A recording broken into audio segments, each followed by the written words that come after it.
Guys, welcome back to our video. I hope তোমরা সবাই ভালো আছো আর আমি একদম বেস্ট আছি।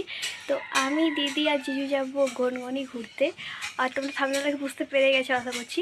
তো চলো, তোমাদের সঙ্গে দেখা হচ্ছে রাস্তাতে। আমি এখন রেডি হই, so let's go. 1 hour later. Guys, রাস্তাতে কিছু নেওয়া হয়নি ক্লিপ, আর একদম এই যে গনগনিতে এসে পর পৌঁছেছি। তো তোমাদেরকে একবার ভিউটা দেখিয়ে দিই।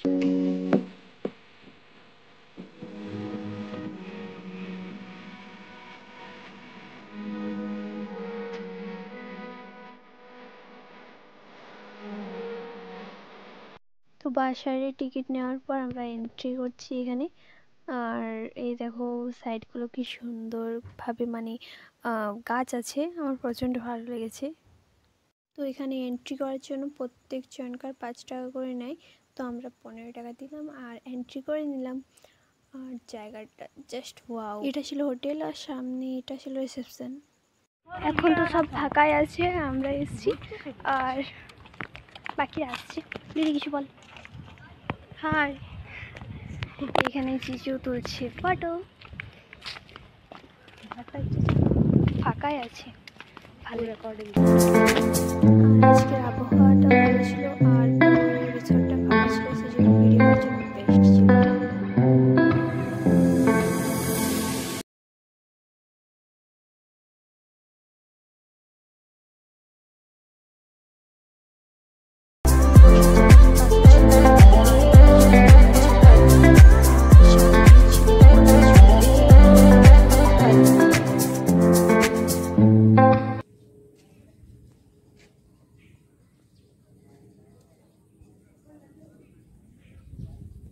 আমরা যখন বাড়ি থেকে বেরিয়েছিলাম তখন হালকা হালকা বৃষ্টি পড়ছিল, বাট এখানে আসার পর একটু মেঘলা করেছিল ওয়েদারটায়, হালকা হালকা বৃষ্টি পড়ছিল, বাট এখন রোদটা দেখতে পাচ্ছ, আমার তো গা পুরো জ্বলে উঠছে।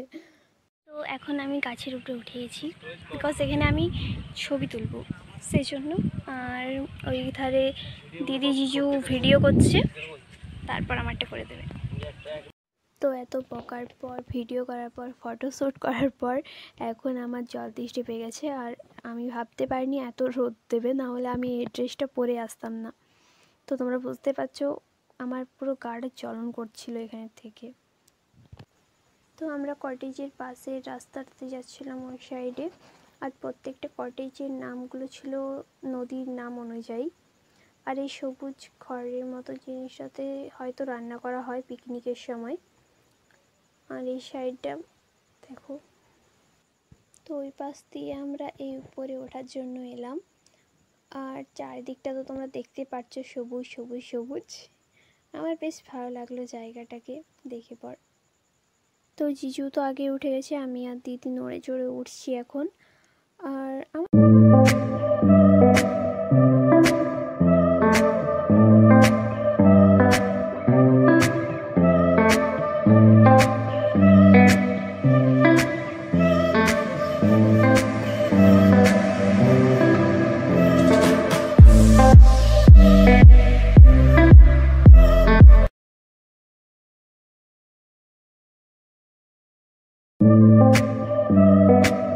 তো এখানে কিছু মানুষ নিজের লাভ স্টোরি নিশানি দিয়ে গেছে, লাভারের সরি।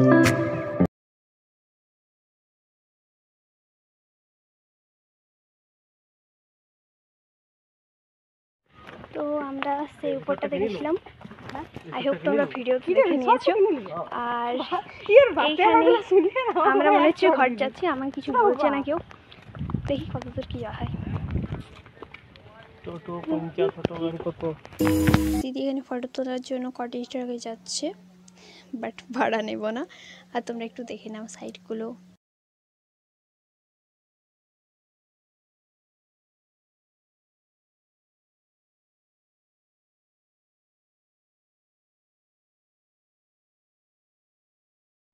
তো ঘোরাঘুরির পরে আমরা এবার বেরিয়ে যাব। জায়গাটা তোমরা আরেকবার দেখে নাও যে কেমন কি বটে। এই যে এধারে বসেছিলাম আমরা, আর এটা হচ্ছে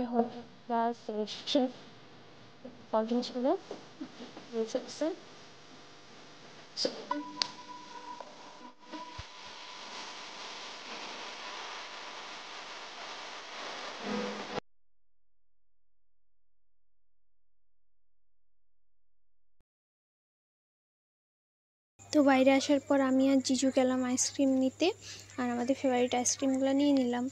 তোমরা একটু বাইরের দিক থেকে দেখে নাও জায়গাটা ঢোকার। আর এত রোদের মধ্যে পুরো গরম হয়ে গেছিলাম, সেই জন্য আইসক্রিম খেতেই হলো। গনগনি থেকে ব্রেক নিলাম একবারে পাথর বেরিয়ার কাছে। আমরা ভেবেছিলাম রাম মন্দির যাব, বাট ব্রিজটা তৈরি হচ্ছে আর পাশে কাঠের ব্রিজ আছে। कौन है ये लोग? कहां से आते हैं ये? আমাদেরকে এখন যেতে হচ্ছে বাড়ি, কারণ ব্রিজটা তো তৈরি হচ্ছে আর আছে রাস্তা, বাট আমরা যাব না। 3 hours later. তো আজ বাড়িতে রান্না হয়েছিল। সো গাইস, আজকের ব্লগটা তেমন কিছু মানে ক্লিপে নেওয়া হয়নি, বৃষ্টির জন্য পুরো প্ল্যানটা আমাদের ভেস্তে গেল। যদিও বৃষ্টি হচ্ছিল তাও গিয়েছি, কিন্তু আমাদের যেবারে আমরা প্ল্যানিং করি যে হ্যাঁ আজকে গনগনি যাবো, সেবারেই ভেস্তে যায় বৃষ্টির জন্য। সো আজকে বৃষ্টির মধ্যে হয়ে গিয়েছিলাম গনগনি, কারণ মাঝ রাস্তাতে বৃষ্টি পেয়েছি, বাড়ি থেকে বেরোনোর সময় বৃষ্টি পেয়েছি, আর সারা দিনটা বৃষ্টি পড়ছে আর এখনও বৃষ্টিই পড়ছে। সো তাও গিয়েছিলাম গনগনি। তো যতটুকু ক্লিপ নিতে পেরেছি তোমাদেরকে দেখিয়েছি। তো সেটা কেমন হয়েছে আজকের ব্লগটা তোমরা কমেন্টে জানাও। লাইক করো, শেয়ার করো, কমেন্ট করো আর সাবস্ক্রাইব করো। তোমাদের সঙ্গে আছে নেক্সট ভিডিওতে। তোমরা জন্য বাই।